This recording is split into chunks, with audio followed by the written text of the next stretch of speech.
And now, back to the HaneyBiz Project with investorpreneur Mark Haney. Welcome back to the HaneyBiz Project, brought to you courtesy of the accounting firm Clifton Larson Allen. I'm Mark Haney, and I'm joined by a man who has built an incredible team and a fast-growing restaurant supply company. I'm talking about Justin Booth, the owner and president of Crown Distributing. How you doing, Justin? I'm banging, Mark. You are banging. You are at your very... Now, what's banging for Justin Booth? What are you doing when you're at your very best, your very best opportunity? Yeah, when we're banging... Besides radio show. When we're banging at Crown Distributing, we're out meeting with customers.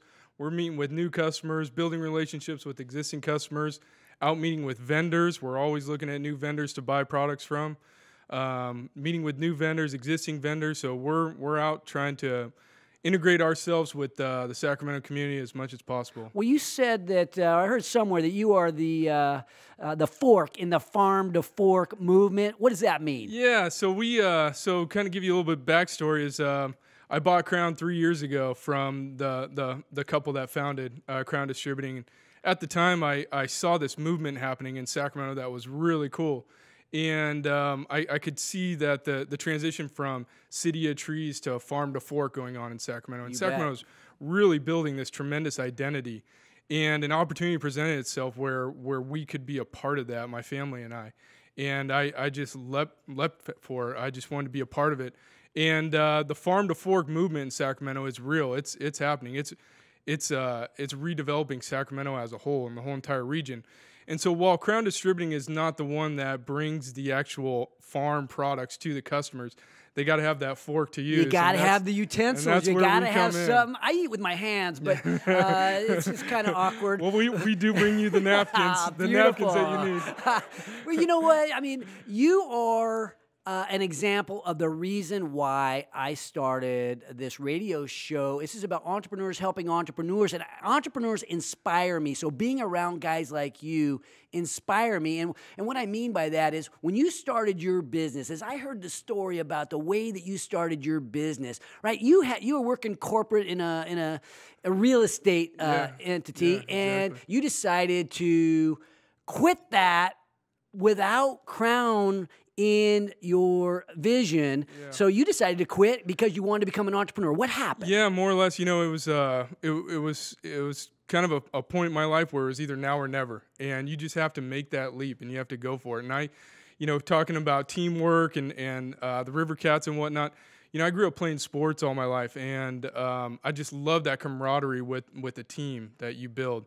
And I just kind of found in corporate America, I use corporate America loosely, but it just kind of, there's really no team. There's no team building. And I just felt like I could really lead a group of people, and I wanted to be a part of that team. So I came home one day. I told my wife, I really want to be an entrepreneur, and it's now or never. And I asked her, I said, can we sell our house? Can we sell our cars? Wow. Can we do everything we can to follow this entrepreneurial dream of mine? And she agreed, and here we are 3 years later. Well, that's amazing, because most of the time I would recommend to somebody that they might try the monkey bar theory. You still got a hold of the other monkey bar before you, before you grab onto the next one. You let go, and you found Crown Distributing. And how much time did it take you to find Crown? It wasn't that long. It was. I got really lucky, but spending my background in the real estate field, I saw so much of this that was going on in Sacramento, like everything that was happening down in the River District in West Sac around the River Cats. And right about that time, we saw that the Kings were going to stay in Sacramento and going to go downtown. That means more restaurants, entertainment, and so on. I just knew Sacramento was just going to start to really explode, and we're just on the verge of that right now. And so when this opportunity presented itself, I just knew it was absolutely made for You think us. about the impact that the Sacramento Kings staying can happen. Oh, well, it happened, it affected a Crown Distributing. It affected so many other businesses that you might not even see beyond the restaurant, which means jobs and other economic growth. And so, you talked about team, though, and the topic for today is about building teams and the culture. And as I walk through Crown Distributing, I couldn't help but feel a camaraderie. Talk to us about how that was built. Yeah, it was, I like I said before, I just wanted to be a leader again and be in a position where I could lead a group of people. And one of the guys that works for me just the other day mentioned, and kind of passing as someone else was visiting us, that he doesn't view me as a boss per se, but more as a leader. And that was the biggest compliment that I could get from your father-in-law, I know, is one of your key players over there. I asked him, what kind of, what's your take on Justin? And he said that you are not afraid. Yeah. What does that mean? That meant a lot. When we kind of dove into the ownership of Crown, it was pretty slim around there at the beginning, and my father-in-law was a huge asset for me, and he stood beside me there. But we were in the trenches together at the very beginning, and it meant a lot for him to recognize that and to know that I lead without fear. I try and lead the guys the best way I can, and you're one of those guys that sort of rolls up his sleeves and gets in the game versus barking out orders. Or are you more the order barker? I'll do it all. I mean, when you get into when you step yourself into every single person's role, then you know why processes are put in place and things are done certain ways. And I find that for me, leading, that's the best way to do it, is to not only do it by example, but be in their shoes and try and put myself in my guys' shoes. Where did your philosophies come from? It's so much of what I draw on these days comes from sports. It's just growing up playing every single sport possible, and you just find that the harder you worked in sports growing up, the better you got. Yeah. And nothing ever happened by chance. Nothing was ever handed to you. Nothing was ever given to you. It's all been hard work. So that's what I really draw on. We can learn so much from the baseball diamond or the football field or the track. It's an individual sport at times, I guess. But your wife, we talked about this earlier with Chip. Your wife's a serious marathon runner. And I think yours is a unique story where she's from Florida originally. Yeah. Her family is from Florida. They moved to retire out in California. That's kind of weird. We're actually recruiting Floridians to Sacramento. How did you pull that off? Well, I got lucky. Are you a good salesman, or how did that work out? Yeah, I got really lucky. My in-laws moved out once they knew that we had kids on the way, and they played a huge part. And so they did originally come out to retire. Good move. Have the kids. Yeah. And now they're working with me. So that's fantastic. Now you are also a baseball coach. Do you use your? Talk to us about the baseball team that you coach. It's a pretty high-level team. Am I correct? Well, I wouldn't say super high level. It's 6-year-olds. So. Do you think your team could beat Marcus's team? That's what I want to know. We talk about it all the time. We're the Yankees, man. You want to watch out. What's the name of your team?